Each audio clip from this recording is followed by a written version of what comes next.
Three, two, one. Hey, good morning, good afternoon, or good evening, wherever you're at in the U.S. and around the world. Welcome to Baseball Outside the Box. And as you know, I'm your host, Pete Caliendo. Thanks, everybody, for joining us. Again, I keep telling you, over 100 countries, coaches, players, and parents listening to the show. We really appreciate it. And also watching it on YouTube and on Facebook. And remember, if you're on Facebook right now, go ahead. If you have any questions during the show, go ahead and ask them in the comments section. Hope you got some great questions because we're talking pitching today. So hang tight. And don't forget, ESPN Honolulu. Thank you, everybody, for being on the show and listening and watching it. Really appreciate it. Along with, don't forget, just do us one favor. Go to baseballoutsidethebox.com for the audio and YouTube, Peter Caliendo. Hey, subscribe to the show. And remember, it gets it all over the place. And that's what we need. We just need the show getting out because we think we've got some great guests that come on the show and great conversations. Today, we're delving back into pitching. I know we've done it a lot, but think about it. Pitching, man, it is so, people say it's easy. Well, you try it. It's not that easy, especially for the real young kids that have, the ball's really big in their hand and they're only 8, 9, 10 years old and they're trying to pitch. Well, let me tell you, we've got somebody here, Hector Torres, who unbelievable experience, 23 years as a minor league pitching coach. He also coached in winter ball in Puerto Rico, Venezuela. He's traveled all over the world working with coaches. He's got a brand new book out called Unleash the Pitcher in You. Got to talk about that. And his website, hlbpitching.com, how you're learning baseball. We are going to get into more about what Hector's done in the game of baseball because he's done so much. He's got some great stories. He was a player in the Caribbean World Series, but we'll talk to him about that. Let's welcome Hector Berrios. What's up, Hector? How you doing? I just wanted to say thank you for having me. It's a pleasure to be part of your show. I've seen a couple of clips that you've shared with me, and I'm very excited to be here today.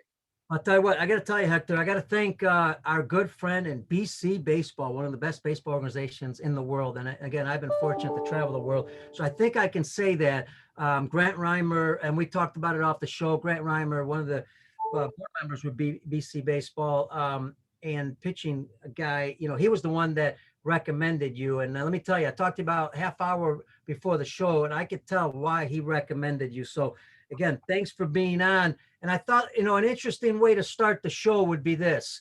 You're born in Puerto Rico, great baseball place, unbelievable. Matter of fact, right now, they're in Florida competing in the Olympic qualifier, I believe, which is getting started. And it'll be interesting, what a baseball place. So tell us a little bit about you growing up there, playing Little League and also why a lot of these, kids from Puerto Rico come out to be some unbelievable players, not just in pro ball, but college and high school. Well, I was born there, and I was only there till about the age of 6, and then I grew up in New York City. So I went through all the baseball ranks and everything through the New York City system. But I was fortunate enough to be able to go back as a little leaguer and play against Roberto Clemente's sons and go to his house and see all the memorabilia back then. Seeing all the talent because we were able to play around the island. But the most important thing is that I was able to go back as a professional and play winter ball. And it was to the point where I couldn't even speak Spanish anymore. I understood it because my mother spoke it at the house and my father, but I would never hear it again until I get home again. So anyway, to make a long story short, I get there and the Puerto Rican players would joke on me. They were like, "Hey, you freaking gringo. Hey, you this and you that, and you don't want to share time with us." I just couldn't speak the language. So that's why I stayed away from them. But with time and being in baseball long enough, you get to translate the information, and now it goes from understanding it to being able to verbalize it. And to answer your question, I was able to see the talent with Roberto Alomar and so many players that came out during the time that I was going there in the winter. That is just a beautiful thing to watch how it is, especially the catchers that develop out of Puerto Rico is amazing. Yeah, you hear, we've talked about it on the show. You hear about, again, I've been lucky. I've been to Cuba, Dominican Republic, Puerto Rico, but you hear about, a lot of these kids, they play for the love of the game. You see that love when they're playing. I mean, you can see it in the big leagues. Javier Baez is a great example. Yeah, he's making money, but he enjoys playing the game. He's having a lot of fun doing it. Even during tough times, he's still trying to keep up and have that fun. uh, one thing is the passion, but then the other part is how much they play there, even the type of fields. I'm not sure they all have great fields all the time. They're uncomfortable, but they still play on those fields. Talk a little bit about that, how it helps young players. Well, Puerto Rico is a little different because they have, they're a Commonwealth of the United States, so they have the facilities are better than in most other countries, neighboring countries. Um, but they have a lot of education, a lot of instruction going on. But the one thing in regards to the passion is that you see it throughout the world now, but you see it in the Caribbean, in the Caribbean series or Dominican Republic or Venezuela. They have a passion and they're not afraid to express themselves. And then those players would come over to the United States and there's unwritten rules that you have to kind of follow and respect to the game and all those things. All of a sudden, those players started to change the way they were at the major league level. But then something happened, which was the World Baseball Classic. Mm. When they started playing for their countries, when they started to really have that passion and show and express, they hit a home run or they steal a base or they score, how everybody would come together, but it becomes a show for the fans. And now you're starting to see a transition into Major League Baseball because it's being allowed now. Yeah, Hector, would you say that the kids in Puerto Rico, from what you've seen, um, they're great athletes? There's got to be a reason. Now, is multi-sport athletes a reason? One of the reasons for that? They just play a lot of sports, or what? Why do we see athletes coming out of there? Well, baseball had a little bit of a time in Puerto Rico that they were competing with basketball. They have a league there that started to take a little bit of the attention away from the game. But then the Carlos Correas and the Baez and all of that, there was a new transition with the academies. The academies is what started this whole new movement with all these guys, the Rosarios, the guys that are in the big leagues right now. So it's more structured, more instructional, more catering to perfect games and all that. All the prospects are coming out because the Puerto Rican player is now part of the draft. So they're not like the other international markets. They're part of it. But I don't know. I just know that there's this thing that it's a small island and produces so many great athletes, especially at the big league level. Absolutely. Love watching them play. Okay, so we're going to get into what you do with your website all over the world, teaching coaches and players. We're going to talk about the book. But before we do, let's jump into the heart of this. The list of players that you've worked with that have made it to the big leagues is incredible. And so I want to jump into the pitching aspect of it right away. Let's start with the young kids because you work with a lot of young kids too. Where are we going wrong with some young kids nowadays, and what do we need to change to make sure that they're developing as pitchers better and maybe not just only as throwers? Where do we start if you're a coach? Well, I also see it at the higher level, and there's something that's for me been missing, and that is teaching how to pitch. And a lot of people are really not equipped to show that aspect because they haven't been in the trenches, is what I feel, enough to be able to formulate and learn and put together. I really believe that if they were to learn how to pitch early, it would be a little different. But now we have a lot of focus on mechanics. I mean, it's just like people are just stuck on the mechanical part. They also combine that with strength and conditioning. So you have two departments that in the middle, you're missing a big piece, and that's showing a kid from a young age. They're learning since they're in kindergarten. So you could teach a kid at a young age how to throw a pitch down and away, not on the corner, but middle of the plate, away and down. And it doesn't matter what level that you pitch in, that pitch produces a lot of weak contact, because guys have a tendency to always pull off the ball. It happens at the big league level. So imagine at the lower levels when guys don't even know how to swing the bat yet. So it's teaching how to pitch, and that will minimize pitch counts, in my opinion.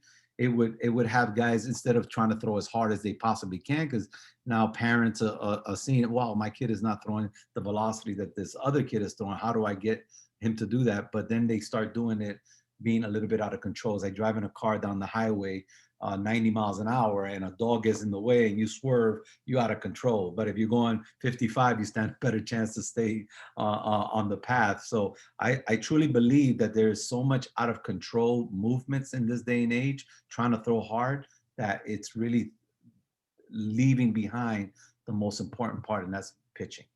Man, I tell you what, sweet words to my mouth. And, because on the show, we talk about a lot. Man, we've got to, we're teaching the higher levels certain things, but we're not starting them young in the right areas. Like you said, throwing to spots.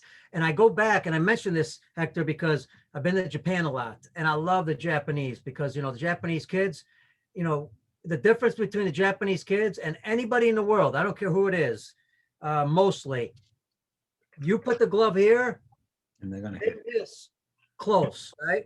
We put the glove here with a 12-year-old, he misses over here, over here, over here. They don't. They are always in that area. Why? Because they focus on what you're talking about, throwing to location. Now, teaching how to pitch. Let's get into that because I think that's critical. Talk about what that means, because do kids need to learn how to throw first correctly? Then you got to build some mechanics, right? You got to have some mechanics, or are you teaching a pitch and hope the mechanics catch up to that? Well, I believe that the delivery itself, the delivery, if you watch people dance and get on the dance floor, you see a lot of people dance off beat. Yeah, right. Yeah, I'm one of them. But now we get onto the pitching mound and you hear rhythm and timing and then tempo. So you hear rhythm and timing, and yet most people, when you look at it, they don't have a lot of rhythm and timing. So And you we're have not teaching that either. was that? We're not teaching that either. Well, they try. We try as an industry because that's how different philosophies are created.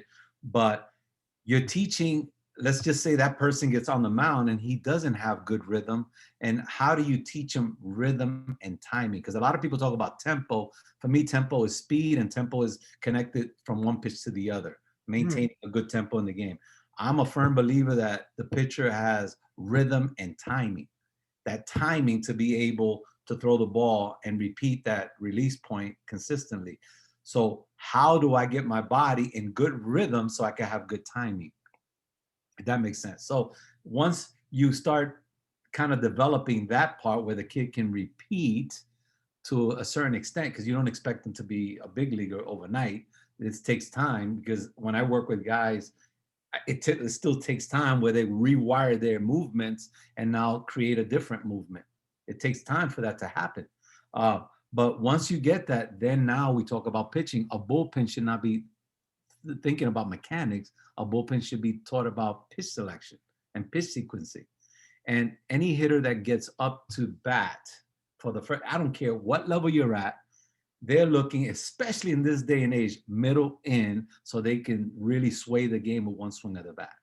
And you're going to do damage middle in to the shorter part of the park where you can pull the ball, but it's extremely hard to hit the other way. Extremely hard because they have to let the ball get deeper. When they let the ball get to a certain point deeper, and if the ball is down, the bat is in a diagonal position, it creates a lot of foul balls over the dugout. And I've done my own research personally to watch what happens through video and be able to show my pitching staffs what occurs.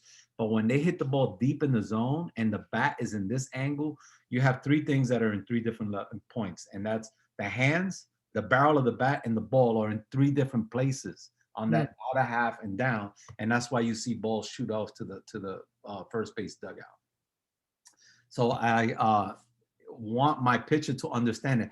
I don't want any pitcher nibbling. That's not what you want. I want him to throw down and away. So you take the half of the plate and you pitch to one half of the plate. And if I can get a kid to understand the things that occur when he makes that pitch, he's going to be more in tune to want to throw that pitch to that spot to get to see if the ball does go over the first base dugout. If he hits it a little bit out in front, now he mishit. He's swinging with his hands because he's running out of barrel. Here comes the ground ball to the shortstop or the third base, and they roll over. Or they hit a weak fly ball where the outfielders are running in versus running back in the gap. So you're creating so much, and then that's what I would say. You establish that Kershaw, Buehler, all the big top pitchers, they can throw that pitch whenever they want. They're pitching up here a lot, at the top of the zone, but they can go to that pitch whenever they need to get them out of any trouble. So you Very can start having a young kid do that very young. So I have a catchphrase for that.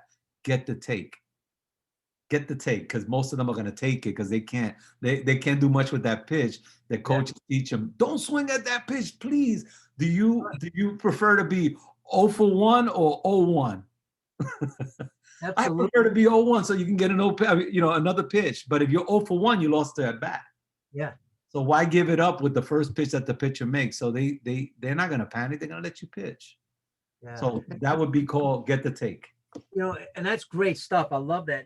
I was thinking, because it sounded like you said when you're young, you got a huge advantage as a pitcher. Now, if you could locate, I remember having young kids, good hitters in a cage, working with hitters, just tossing the ball underhand in those days, and to locations. And we play a game, right? And they barely scored a run in the cage, because I could throw it in and out, up and down, across different areas, and they would struggle. And you wonder, well, why are we teaching that to young kids? So interesting. The question is, where do you start with this when you talk about location and tempo and rhythm? Where do you begin with a young kid? How do you get them to understand that? They're just for our coaches, some understanding. Are there drills or our mental area that you work with? I have a 10-year-old girl. Now she's 11. I think she's 11 or getting to 12. Valerie. And Valerie lives in Coral Springs. Her father is a pilot for the Ford family. And he brought it to me. And he asked me to take on his 10-year-old kid. And I never knew, because he didn't share with me it was a girl. So eventually goes, yeah, Valerie or Valentina. I'm one of the Valentine or Valerie. So Valerie, and I was like, Valerie. So he brought me this girl, and this girl is like phenomenal. She is, we work with the target, we work with the delivery. And the most important thing was understanding that number 2 glove is what she's going to hit when she's pitching. So she sees the actual visual of the catcher, and we're just trying to hit that number 2 glove. That was the only thing in our head. But behind the scenes, there's a lot of sensory drills that I have the pitchers do. And one of them is I tie the bands, the resistant bands, handles for the arm, and throwing arm in the glove hand. And then I tie the ankles with the ankle brace, so strap. And what happens is that I tell them about the movement. I call it rolling the hips. I would tell you that when a pitcher lifts his knee to this side of his body, call it torquing, or the scissor position, and then he rolls. And when he rolls that hip, it's almost like you're sending everything to your backside. We're not talking about dropping your back shoulder and your head. We're talking about rolling and driving your back leg. So you're trying to stay over your backside until you front foot strike. But when you put them in these bands, the resistance makes them feel what you're conveying to them, so they can mimic the movement based on feeling it, because the band is going to force them into feeling it. So that's the number one thing. All the drills that I incorporate in my system that I've created over time, it's all resistant. So we don't do a lot of throwing. We do more leveraging, using your legs correctly. We talk about the kinetic chain, how to use the kinetic chain, the resistant bands, the Velo Pro belt. You've seen that, right? The one that connects to the back. Well, it's funny because they advertise all of the videos that I put in on my site, on their site. It's because I incorporate another piece to it. I got a band where they strap it onto the backside, but then there's a strap that the hitters use that they do it under the kneecap. So I put a strap there, hooked another one of their bands to the front foot. So now they have an extended bungee cord that's forcing them to stay closed with the front side. So I'm not a firm believer of one side, feeling one side. I believe that the legs, it takes 2 to tango. So you need to use both of them correctly. So they keep continuously put this drill, but the drill is for me to show the pitcher how to feel both legs working in conjunction with each other, how one helps the other. So the bands, it's another drill that's a sensory drill that will be able to get your athlete or your pitcher to be able to feel. Again, I'm explaining something to them and they could leave. They goes in one ear and out the other, but if they felt it, they're always going to remember it, especially if they have the equipment with them. Hmm. Then we do, I have heavy balls. This is not a weighted ball program. It's weighted balls for them to feel their body and their legs turning and getting the ball into the position that they need to get it. It's not, it's, you know, all these kids that now they're doing this short arm stuff, Kelly, or Galito and Yeah, Chicago. Giolito with the White Sox. Well, if you see them, they come from where their arm was real long. Yep. They used to lose their arm behind. They used to walk away from their arm, you know, in the delivery. So they cheated or they take a shortcut so they won't be late with their arm. And it's just because they never gave their arm time to get to the bottom of the circle, get into external rotation and deliver the ball. That makes sense? Yeah. So what you're saying is we need to teach them how to do it and not necessarily take the shortcut and The correct way, because it's, there's so many analogies that I use. It's one is when God put us on this planet, he made us walk with this side. So I'm left-handed. So he wants my left foot with my right hand. And then once you finish that stride, you're walking opposite. Hitters have an advantage because they have both hands connected to the back. So what happens when they stride, that bottom hand brings that shoulder back so they can stay connected to their lower half. There goes the swing. So pitchers, their front arm has a mind of its own. A lot of times that arm just goes flying down the slope. It pulls the torso, spine, head, top heavy, and now you got guys pulling to try to throw the ball. So it's how do I get the guy, if I'm walking, I explain it this way. I finish my left foot stride. If I stick my foot out and raise my hand, that's where I should be when I'm pitching. So I should be torqued and allowing the lower half to now start the trunk rotation in the arm position. But if I walk away from the arm, now here goes the stress that people go through. And now you have injuries start to occur with that type of throw for a long period of time. So the big key for me and the pitchers I work with is the rolling, the driving, front foot strike, allowing that backside to start bringing the torso to deliver the ball. Hector, you know, you see a lot of young kids, and I'm talking about 13 and younger, especially. You mentioned that front side, the glove side. Some of them don't even use it, period. Yeah, they're down, they're low, they pull. Just sits there and they use their regular arm. So what is the heavier ball a correction to help them do that? Yes, because the balls, it's heavy. This is, if anybody hears me talking about the weight, they think I'm crazy. Right. I have not one crazy part of my brain, but it's I got this from Jose Veras, who pitched for the Yankees, and he was always wild, but he had a 6-pound ball. And I was like, where did you get that ball? Anyway, to make a long story short, he used to have a funky arm angle. And I said, try this, because the ball was heavier and it's going to force him to feel how he picks that ball up. And all of a sudden he did the throw correctly for the first time. I was like, wow.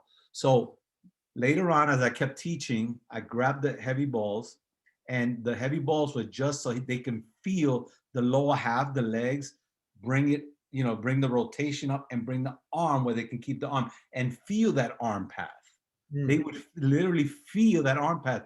And it has gotten me so many great results because guys stay healthy. They stay healthy. They're never, you know, if you lift that ball up, that heavy ball, and go like this, so when you start to realize is that they pick the hand above the elbow real quick. So the legs will allow this action to happen. And now you're in a good position because as the arm goes forward, the hand being in the 90-degree inside 90 brings the elbow into position. Now you have shoulder and tricep bringing the forearm forward. Yeah. So you're never allowing, you know, like coming up, walking away from your body and having that stress.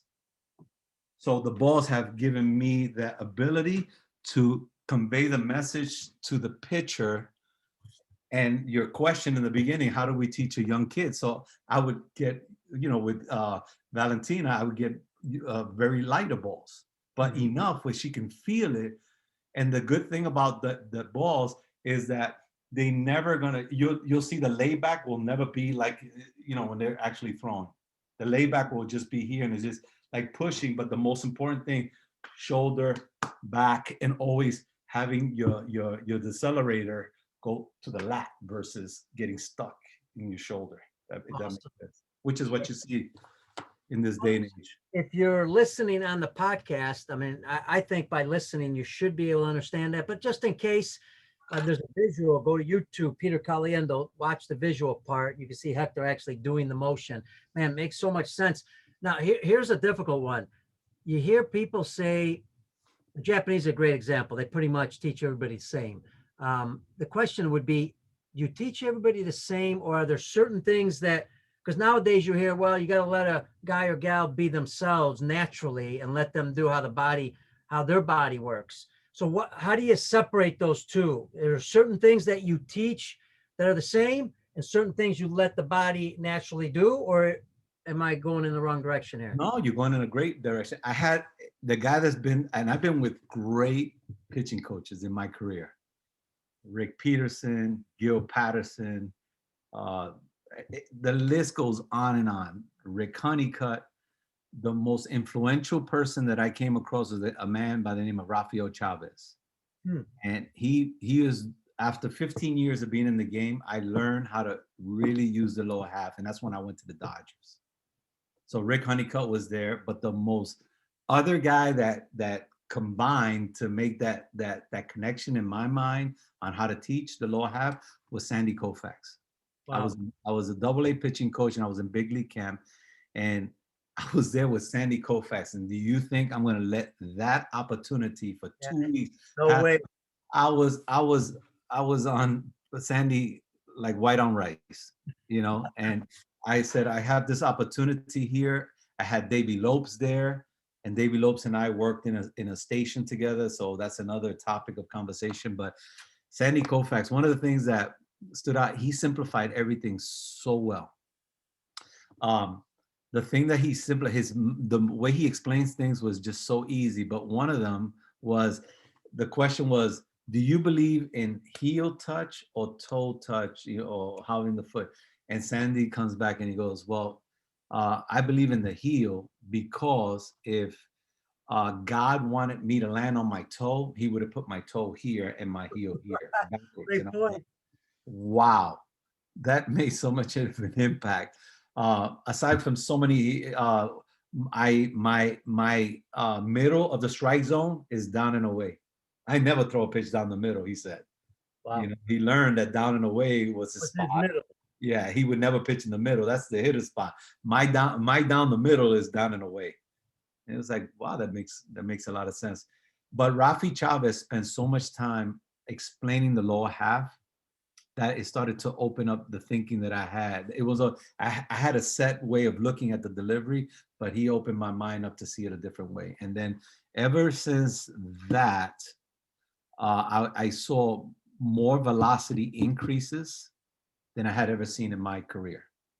So obviously, like any coach, you take the best things that you learn and then apply it, and you do away with the things that don't work or created injuries that you saw in your mind, and then you stay with the good stuff so you can continue to build a system that's going to develop players the best that you've seen through the trajectory of your career.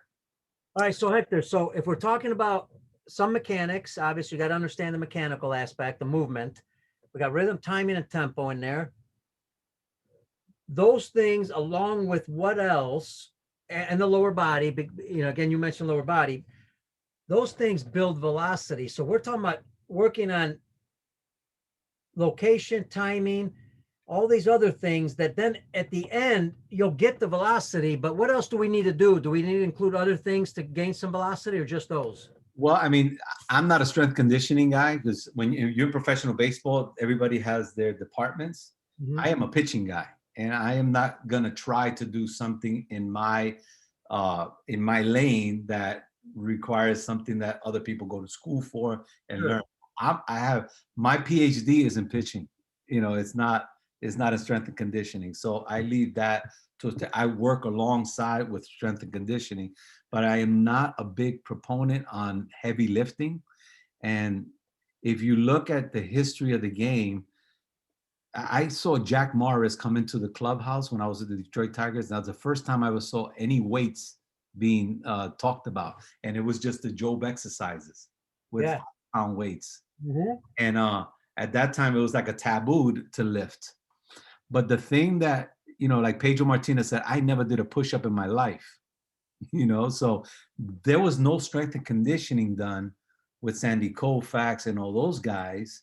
And they lasted for so many years. Yeah. So all of a sudden you look at the new age of pitching and guys like Syndergaard, the biggest, strongest, no shirt throwing pitcher, go down like fly. Fernandez, Harvey. I mean, the list goes on and on and on and on. Guys are bigger and stronger, but they break down like nothing.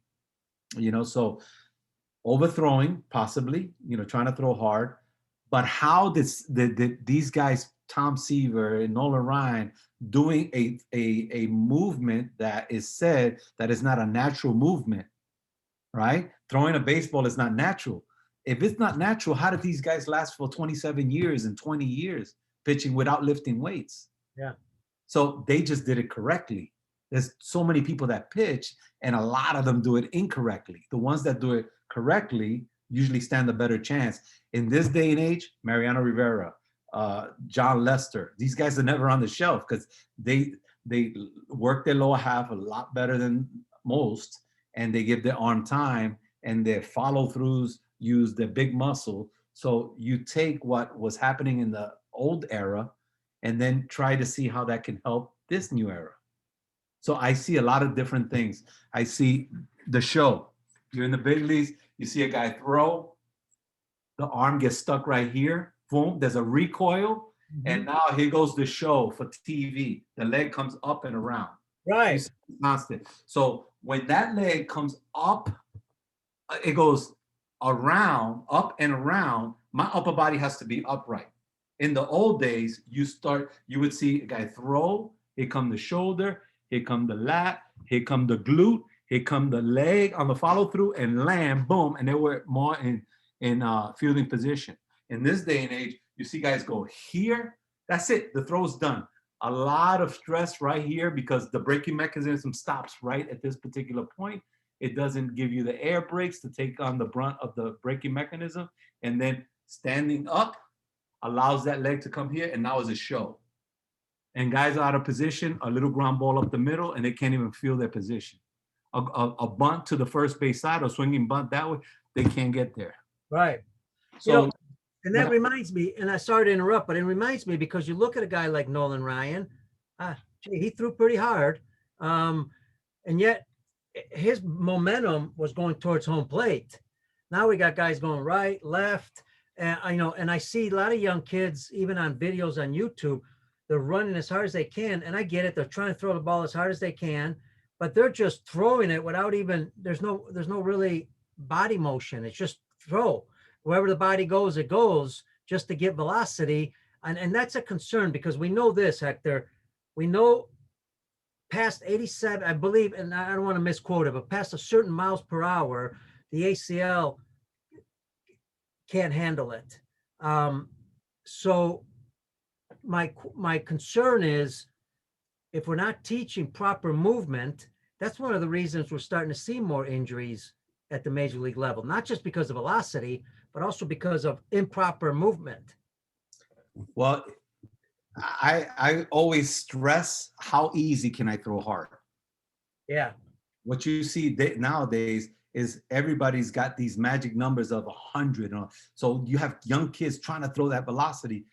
But in reality, let's face it, if there's a 13-man rotation on each 30 teams, that's 390 pitchers that get the opportunity to wear a major league uniform. So it's easier, like they say, to be a doctor or a lawyer than it is to be a big league pitcher. Sure. You can't lose sight of that. You can never lose sight of that. the backup plan is always, like they say, stay in school so you could be able to develop. If that plan A does not work out, then you have plan B. And in this day and age, there's so many jobs that people can get. But the most important thing is that the body is given the ample time for that arm to get into position. That's all it boils down to.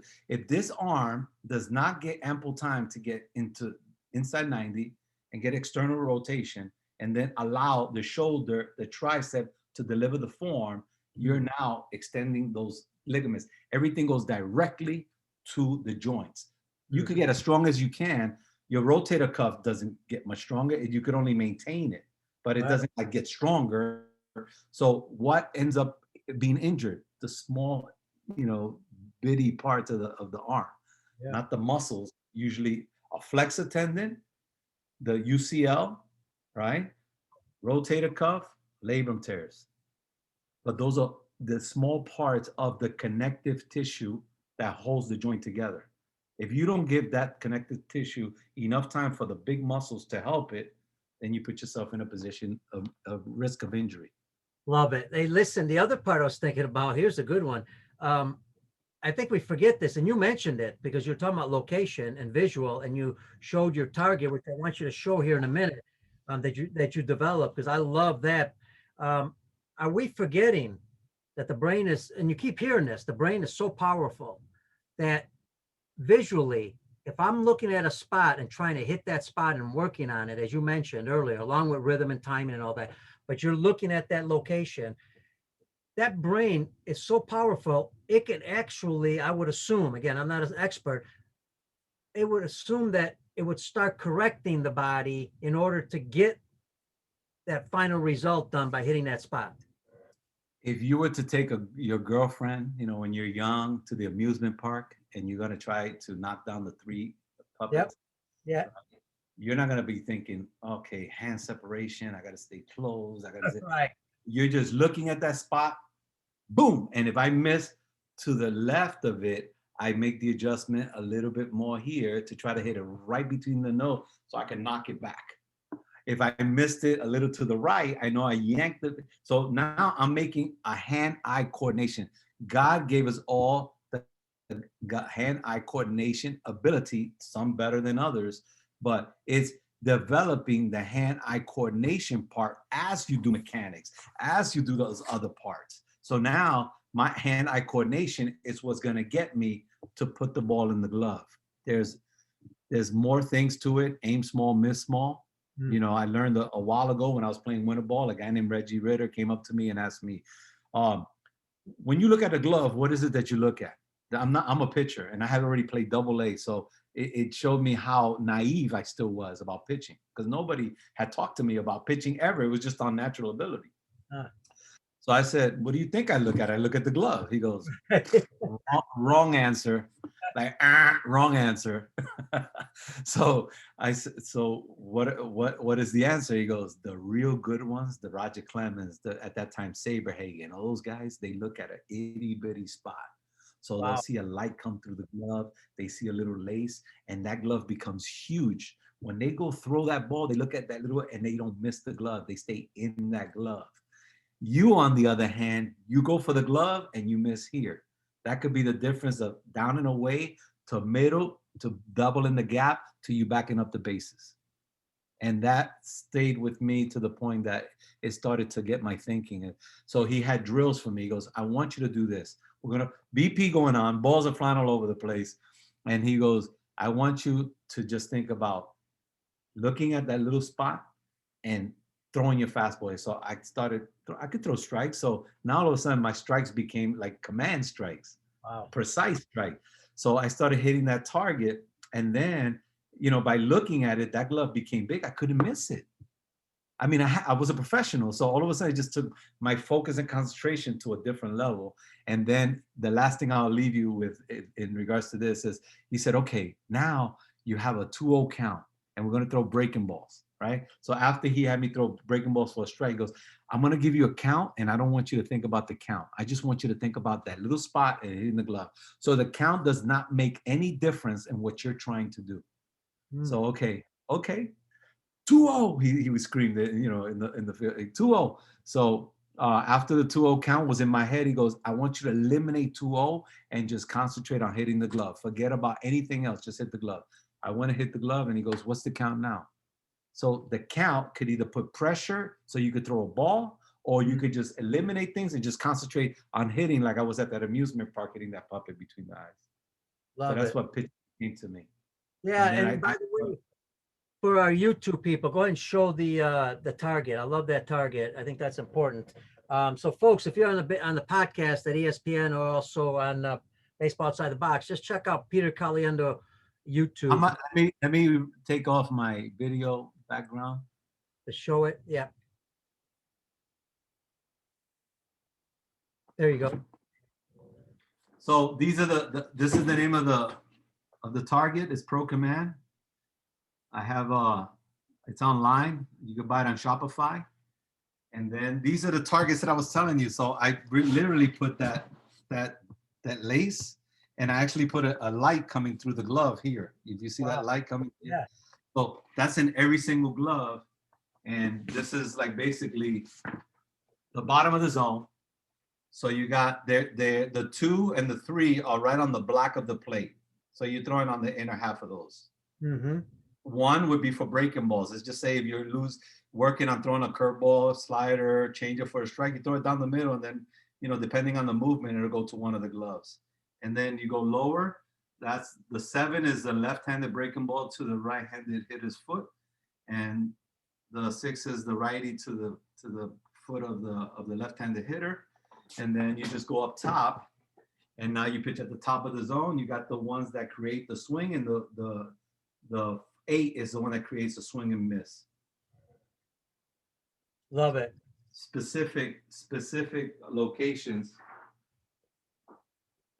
for the pitcher to work on. Yeah, and then again, I believe that I think we're missing a point, with a lot of young players. I think you're right. We're not really focusing on, the location aspect of it, because talk about this, a lot of different pitches and different zones aren't just different locations, but they all change different speeds too, without even trying. Well, the things that we talk about, again, you hear the topic perceived velocity. Mm-hmm. But when you throw a fastball down and away, the hitter has to let it get deep in order for him to drive it. Where pitchers, and you look at ESPN all you want, and you look for this. Adrian Gonzalez said to our minor league guys, came down to have a session, and I'm a person that wrote everything down. I always wanted to come back and take something away from it and not miss one thing that was said. But he told the guys, he goes, everybody thinks that I'm a great hitter down to the opposite field. I am, but I am only good if the pitch is away and up. Right. But if you throw down at the knees, away, not even Barry Bonds could do anything with that pitch. And when he said that, it was like, oh my goodness. That's when the light bulb started to go on. And I wrote the chapter Cat and Mouse Game in my book, because I went on and on to talk about hitting philosophies and the advantages we could take of the hitters based on what they're thinking and what the coaches are teaching them. But when he said that, it's like, wow, now I get it. And that point 1 takes me to point 2. So it's a journey. Every situation is different. So getting back to perceived velocity, that fastball down and away is going to be, let's say if you throw 95 in the middle of the plate, that'll be 94, 93. But if you throw that same pitch with 2 strikes, because 0-0 count, he can cheat to that pitch, so it's not going to look that fast. But he's got 2 strikes, and you've established a way. Now you've made your fastball be 2 different velocities, and people don't understand that.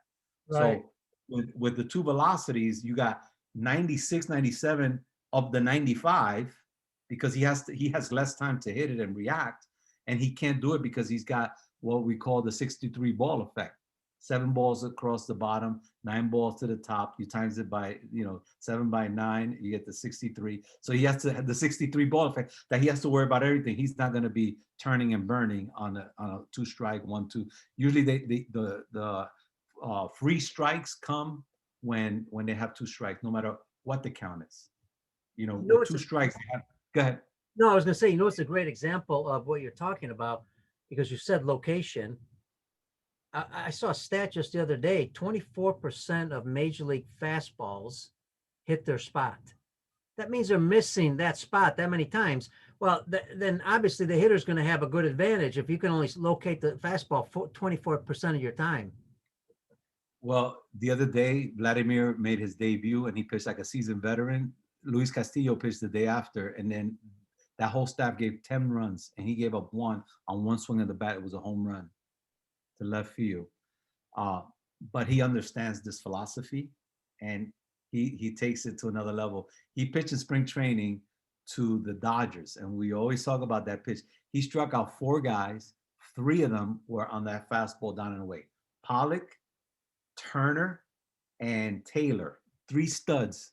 They all looking on that pitch because it's hard to get to if you can locate it. So it's understanding what you're trying to do.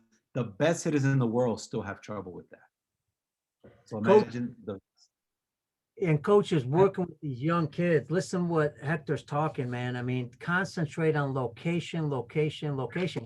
That's the same thing in real estate. They keep telling you, right? Location, location, location. Same thing in pitching. You know, you mentioned cat and mouse game. You're also seeing some pitchers, because you also talk about rhythm, timing, and tempo, but you also see some pitchers trying to break that rhythm, timing, and tempo. I always want, you see them sometimes they stop, or they have a double stop, or they do something weird, does that affect their movement, or is that okay? I have a chapter in my book on that. And that's, talking about Stroman and Familia and Cueto.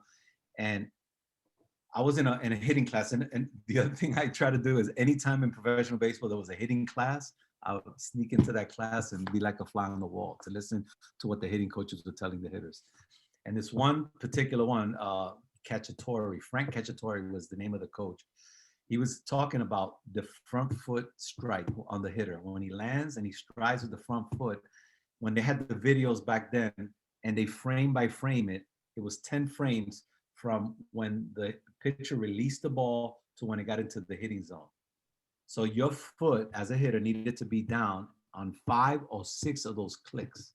If you did not have it on 5 or 6 of those clicks, you would be too early or you'd be too late. And I was like, that's interesting, right? So now here comes Stroman and here comes Familia quick pitching and Cueto and doing all those things. All they're affecting is the clicks. So they're not putting their foot down on 5 or 6 clicks to be on time. Yeah. So that's all they're doing. Being with Pat Borders, he caught during the steroid era. So you're talking about Canseco, you're talking about all these guys. So they're hitting the ball not to the second deck, to the upper deck. Right. Sometimes out of the park because they were so big and strong. So he's like, what do I do to throw off the timing of these guys? So what he did was he taught me this. And he goes, anytime we have a situation where we need to make a pitch and it's a fastball situation, we're going to give him the fastball. We're just not going to give it to him in this time that he's waiting for it. So basically, he started going to the young catchers because they didn't understand the philosophy. He goes, if I go like this to you, you don't pitch. When I go like this, give the sign to the pitcher. So the catcher would look over to the dugout. And when he look over to the dugout, he's going like this. And then all of a sudden, when he does this, you see the hitter. I started to see this whole thing evolve. You see the hitter go like this, and then he'll stop his wiggle, and then he'll wiggle. And he's like, dude, are you going to throw the ball? You going to pitch? You could see that thought enter his mind, and here comes the pitch. All of a sudden, his foot got down late. Boom. Time and time and time again. That's when I started to understand what Stroman and those guys are doing. In our system, if he called timeout, if he got past he's here, and then throw the ball, timeout, then when he steps back in, we quick pitched him. Yeah. So now you did the complete opposite. And that would just throw off their timing. And that's how, in the book, it explains it into more detailed scientific reasons on why these things happen. So that was, go ahead. I was just going to tell everybody, we're going to put all the information on the show notes on the book, Unleash the Pitcher in You. Also the website, hblpitching.com. So you can check it out, get a hold of Hector.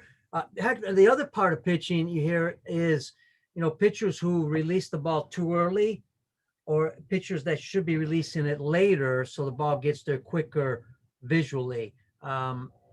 What's that all about? How do you work on that? Well, when I was with the Phillies, one of the things that we had year in and year out, and the analytic guys were saying, they would come up to us like, why then the rest of the league, like the rest of Major League Baseball don't understand this? And we were teaching just the lower half that I just explained to you earlier. But the guy, the hyperextension of that front league leg block that they call it nowadays, if your leg is going back, you almost like, it's almost like sending your body back to go forward. And they talk about a car accident, a car crash, everything goes forward when everything stops. I'm a big boxing fan, and Rocky Marciano, Manny Pacquiao, it doesn't matter, all the great, Muhammad Ali, when they threw a blow, Mike Tyson, their front leg, their knee would not pass their ankle.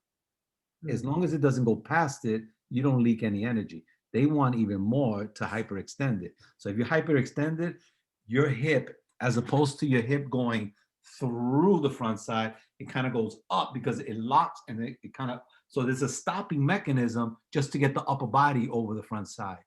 What we teach is a little bit of a flex without it going past the ankle, and it allows this back hip to continue the process to allow that back into the throw.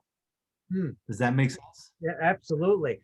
And when you're teaching something like that, are there times with young players that you stop them in certain positions to let them feel what that's like, or is it always movement?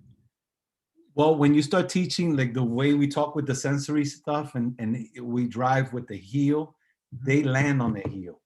That thing, going back to Sandy Koufax, I don't know, I'm just watching, as I'm working with guys, I'm starting to see, and as I take video, I start to see this common thing happening, that if they do this right, they always land on the heel over here. If they do this a little bit off, the heel comes off, they start landing on their toes. If they hyperextend, they lack extension out front. So because the way we taught the delivery, we're getting more extension, getting closer to the hitter, adding 2 to 3 more miles an hour visually to the hitter, because we're getting closer. So the average major league extension was 6.1 to 6.2, around there, feet. We were averaging 6.7 and more, throughout the organization. And it was just because we were teaching this delivery this way. They don't teach it like that anymore. But it would be like look at, this is Vladimir the other day. I don't know if you can see. Oh, it's because of the. Oh, that's pretty cool. See that now, if you're on YouTube, you could see the extension. Yeah, so he's connected to the ground and he's releasing the ball. Right. But you see how he's still flexed on the front side? Yep.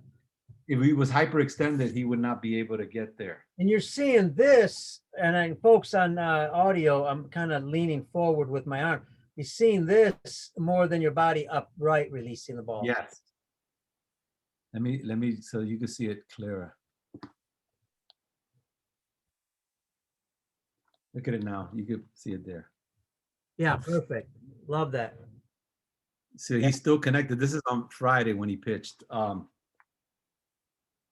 You see, like we use the leg. That people would probably think that's overstriding, but he didn't overstride. This is where his legs got to. But you can see those the legs are being used. Yes. If that leg was hyperextending back, it just, for me, it just doesn't look like Lester and Sam.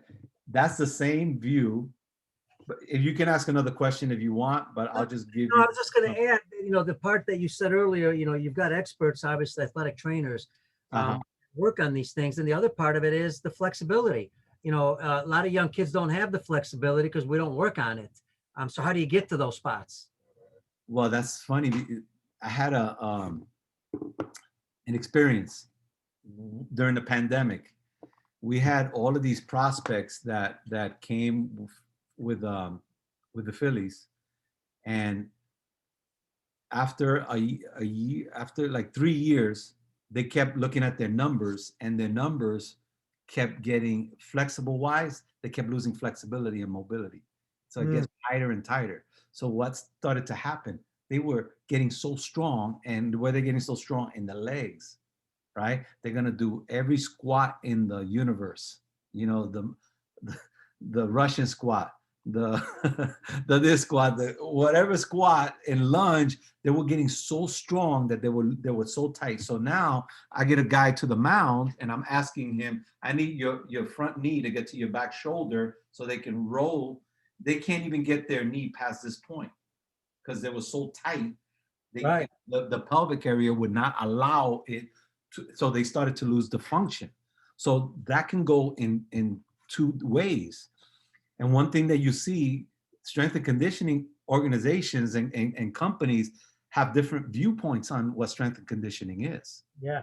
So I also was involved in the infant stages of strength and conditioning when it was like a football guy doing football exercises with baseball players. And then the name sports specific, baseball specific started to come because there were so many injuries. So there's been a lot of things that have not gone right or according to plan.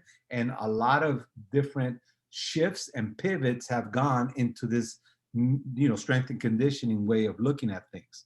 Sure. So now we have outsiders, right, who were consultants looking at the inside of what this organization was doing. And now there's going to be conflict because now they're going to go to the consultant to try to figure out the problems.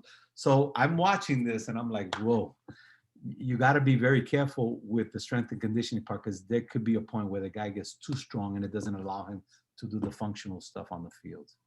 Understandable. Hector, we got about 10 more minutes left, and there's so much to pitching, and obviously the things that you've taught that in your book, and we're going to finish with the book and talk about the book a little bit, but what areas have we not discussed that are so critical when teaching pitching that can help our coaches in the US and around the world? Well, I can only speak for myself and what has worked for me because I can't speak for other companies or other people that do certain things that are very popular in this day and age. But what has worked for me is the drills, and every drill that we teach our pitchers always reinforce the pitching movement, because I can have a guy step back and run, or he could run as fast as he could and throw the ball. Those are all different types of throws that when you get on the mound, you can't replicate. So for the pitcher to start understanding how to move that body, but through resistant work, is where I believe the bridge has been formatted and built, where the guy can cross from one side to the other, where he used to be to where you want him to go. Are there areas, are there videos that you have on YouTube or anywhere else to show some of the drills? To tell you the truth, I have not displayed those because those are like my inner things that I do behind the scenes. Sure. But I am in the process of doing online courses on my website, and that's where I'm going to put all that stuff up. I already have it all laid out with the big leaguers that work with me doing the drills. So Hector, when you look at a page, so if I got coaches working with, again, I'll use young kids, but I'm sure it's all of them.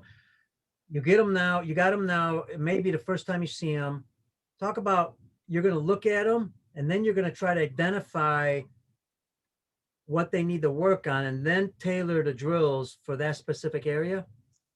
Well, I had a kid call me from Georgetown University the other day. His father they live in Rhode Island, and I had to put him on the video, right? His video, and I matched it up with Vladimir Gutierrez, for example, and show him what Vladimir is doing to give his arm time versus what he was doing to have lack of time, to have less time. So, I'm explaining to him so he can literally understand and see it. And he goes, wow, that makes a lot of sense. So, I mean, that's the thing that you're able to do as an instructor. Again, great point, because you got Vladimir that you could use. So talk to our coaches. Who else would you model a little bit? Because if you're looking at a youngster and you're saying, okay, we're going to put the big league guy, the video, and then put the youngster there, and the coach can do that and work with the player on that. Who else would you model currently? Currently, I would John Lester, if you're a left-handed pitcher. Mm-hmm. And people are gonna say, well, you can't teach everybody the same way. But if a kid came and a kid is tight, for example, and he comes into your class to take karate for the very first time, would you say that kid can do a split for the first time? It's like, oh, he's gonna be crying, and then they're gonna do everything possible. You come back 3 months later, and you see that same kid. His pelvic area is already loosening up. His groin area, his hamstring, everything is starting to loosen up. So his movements are getting bigger. Now he's able to throw those high leg kicks. I believe the same thing with what I've done. Guys start to get a little bit more range of motion because that's what we're working. Like I said, we are reinforcing the movement. So if the movement is done on a consistent basis, he's going to continue to loosen up.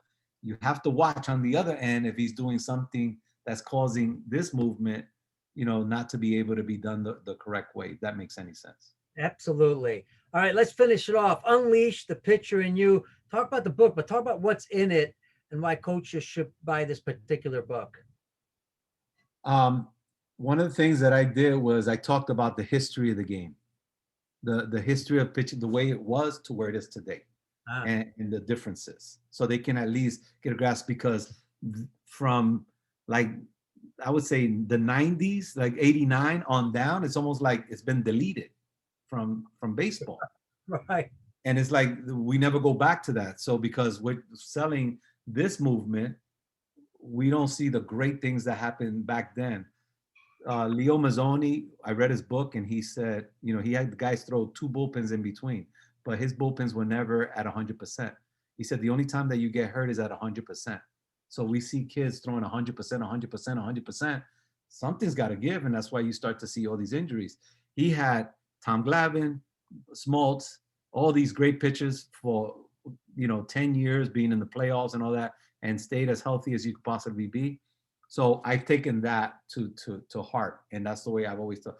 I don't want to put my pitchers in a position that they're going to hurt themselves, but they can leverage themselves. So I kind of speak on that. My belief system, all the things, the topics that I talk about, from delivery to the throwing programs and everything in between, through the game plan, all the catchphrases, the controlling the running game, the mental side.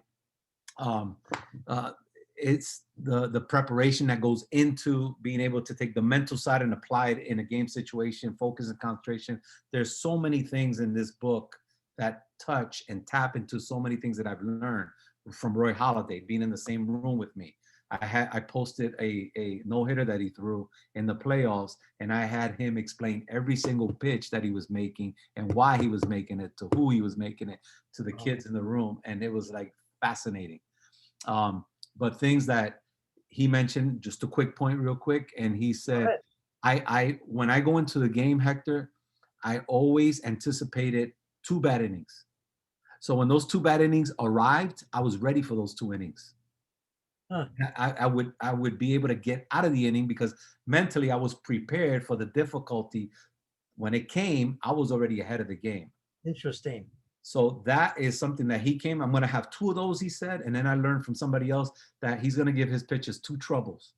And if there's a 3rd trouble, he's not going to allow that pitcher to ruin the game for the rest of the team. So he gives his pitchers only 2 troubles, unless he's a Roy Halladay or Clayton Kershaw, one of those guys. And then lastly, I learned from Oral Hershiser how to slow the game down. In the middle of chaos and things are going fast in the game, he said what I would do is that I would step on the grass. Once I would step on the grass, that allowed me to scan the situation, look at the scoreboard, see who's hitting, who's behind. So I knew what was going on, how many guys were on base, what I needed to do. Once I stepped on the dirt, that gave me the indication of now I have to think which combination of pitches are going to give me the result that I'm looking for. So he already went boom, boom. Now I step on the mound, clear the mechanism like the movie, and I just have to execute pitches and get the result. So these are the types of things that I'm able, because I've been privy at the professional level to be around so many great people, to be able to formulate a plan. Great stuff. We're going to put all that on the show notes, how to get the book. Is the book you can get on your website, I believe, right? On Amazon. You can get that on Amazon. Fantastic. Yeah. And, when you mentioned chaos, I'm thinking about an 11-year-old kid trying to throw, in a 2-foot strike zone, 17-inch plate, ball that's too big, and with people going nuts in the stands, yelling and screaming. And here's this little guy a guy or girl trying to throw a strike. That's chaos. That's tough. I know it's tough in the big leagues, but it's also tough for those little kids because of everything around them. And I think that's what you said. Teach them early how to deal with that. Becomes easier when you get older. That's part of a chapter in the book on how to focus and concentrate. It's called a pre-pitch routine. How to get, when you throw the ball, there are so many things that I call it my inner secrets of the things that I put together over time to create a system, and it has given me tremendous results at the big league level. With guys getting there, it's like a phenomenal rate of how fast they get there. But how to focus before a pitch and how to do it. So that's one aspect. What I just mentioned, that Oro Hershiser, right? That what I learned from him, and then taking that, and now I have what they call a 3-step drop to create anxiety in the hitters. The hitter don't even know that you're doing this to him, but then you see those guys going, wait, let me get ready. Wait, and then they step in, and then they put their hands on the bat. Is how to make the guys do that. So that's another thing that a young pitcher could learn how to do. It's very simple. And then when you're looking down on the dirt, how to pick up a little pebble. And then once you pick up a little pebble, go a little further and pick up a blade of grass. And then keep walking your vision all the way to the feet of the catcher, and then look up to the glove, boom. But this happens real fast. You create a little routine, and then he starts to focus on what he actually is trying to do before he does it. And then all of that thing that's getting him nervous, the parent screaming at that level, umpire made a bad call, a guy made an error behind him, he can focus and now rechannel his energy to make that one pitch, and then the next pitch, and then the next pitch. Wow. Fantastic, folks. Hey, listen, it is a podcast. We can only get so much information in a podcast, but still great stuff. And, we're going to put, like we said, the book, Unleash the Pitcher in You. We're going to put that on the website. This is a must get book. You got to get it, especially if you're, if you're a coach any level, but especially if you're a coach of the young levels with the young kids. Get this book. Hector, man, this has been fantastic. Never met you. Again, Grant Reimer saw a bunch of stuff you did, loved it, and he kind of, connected us. I really appreciate it, man. It's been a great, great show.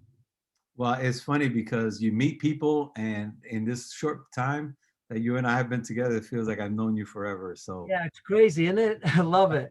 I hope it's not the first or the last time that we work together.